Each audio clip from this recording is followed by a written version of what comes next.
Wow! Nyongera kwaniriza ku Nabuyongo Irene Channel era nga nkutegeeza nti omukutu guno twaguteekawo okulaba nga tutunuulira ebintu eby'enjawulo okuli nti abantu batambuza batya obulamu bwabwe obwa bulijjo kyewandiise lifestyle ne tutunuulira ebintu nga abantu bakipinga batya obulamu bwabwe nga buli healthy ne tutunuulira ebintu eby'enjawulo okuli ebyemizannyo abaana abato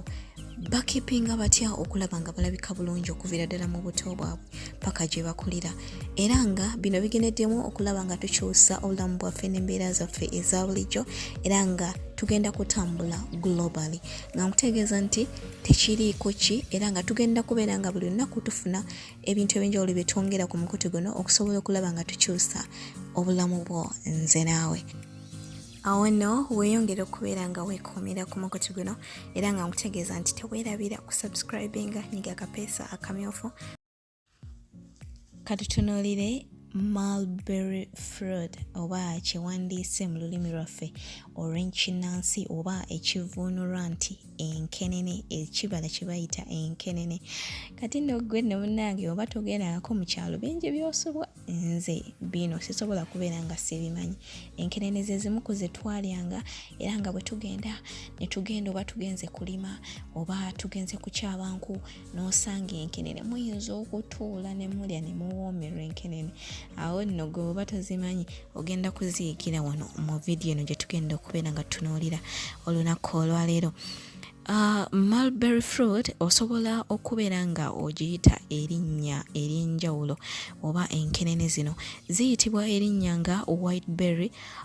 silkworm mulberry era nga bwe ziba zikula ziwereza ddala mita wakati w'10 ne mita 2 era nga nkutegeeza nti zino ziwangaalira ddala oyinza n'ozigezesa ku muntu bw'oba wali olabyeko omuntu ng'awangaala emyaka egiwereza ddala 10 n'omusobyo zino nno zisobola n'okuyitawo ne ziwangaala emyaka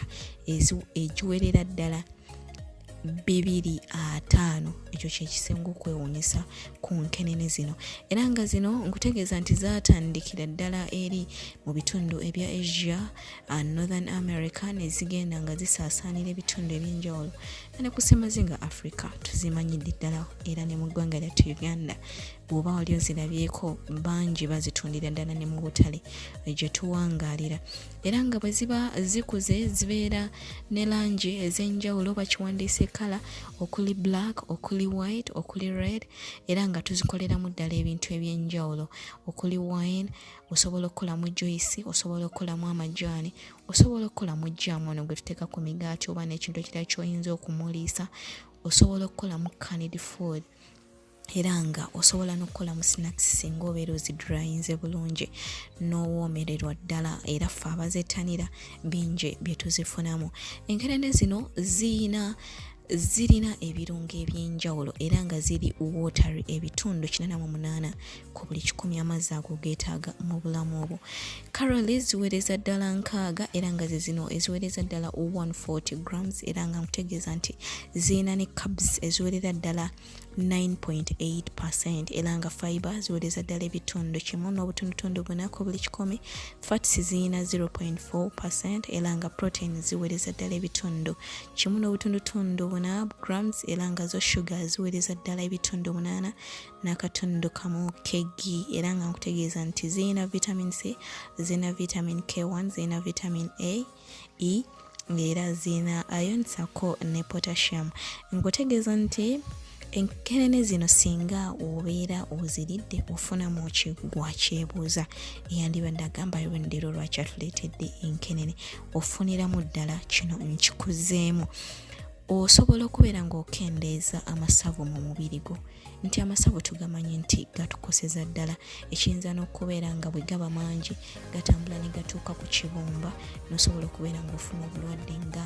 obwa liver disease era nga nkutegeeza nti singa obeera ozittanidde enkenene tegagenda kutuukayo era tegagenda kukosa mubiri gwo amasavu kyogenda kubeera ng'oli healthy era n'ekibumba kyo nga kiramu ddala. Nkutegeeza nti enkenene zino zituyamba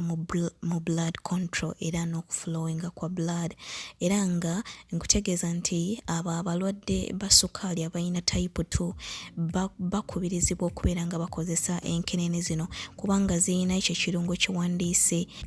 Dexino Germisini era nga oyinza okukisalako ng'okiyita DGN era nga nkutegeeza nti abasawo batukubiriza bw'obeera ng'olina sukaali osobola okubeera nga wettanira enkenene zino kikuyambako ekirungo ekyokubeera nga sukaali wotalinnya tabeera waggulu nnyo naye ng'osobola omukontrolinga. Nkutegeeza nti obulwadde nga kookolo oba bwewandiise kansa era nga nkutegeeza nti bo Abachina bakizuula nti enkenene za mugaso nti basiiba mu kukola juice wa nkenene kibayambako okulaba nti obulamu bwabwe butambulira ddala bulungi. Gwe Mufirika n'osiiba mu ddwaliro era nkutegeeza nti wettanire mukwano enkenene. Nkutegeeza nti digestive system y'okubeera ng'etambula ng'eritaratibu olw'okuba nti enkenene zino zirina fibers era nga kikuyambako okubeera nga tofuna stomach cramps esaako n'okubeera nga ofuna bloating oba n'okufuna constipation. Enkenene ze zikola ekyo okubeera nga tojja kubifuna.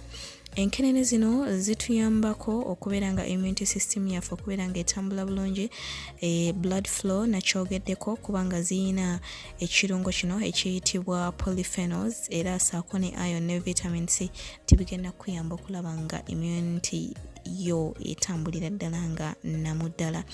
Nkutegeeza nti okubuildinga amagumba g'okubeera nga gali strong, abasambi b'omupiira, abaddusi n'abantu abakozesa amagumba mu bintu eby'enjawulo bw'oba wettanira gym enkenene za mugaso era nga nkutegeeza nti olw'okuba ziyina ebirungo bino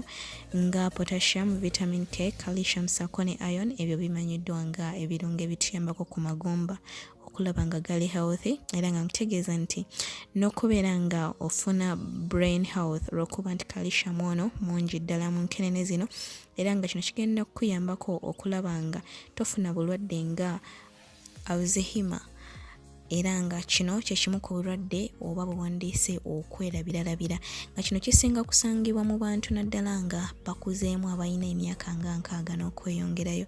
Gwe bw'oba ozzenga wettanira enkenene zino obulwadde buno oba Alzheimer onoobufuna mukwano wettanire enkenene my dear. Nga nkutegeeza nti kino kituyambako era n'enkenene zino okulaba nga tetufuna bulwadde nga Flue n'abafuna okubeera ng'oziira buli kiseera. Enkenene zino olw'okuba nga ziyina ekirungo kye bayita flavonoids era nga enkenene zino zikolebwamu n'eddagala eriwunya ssenyiga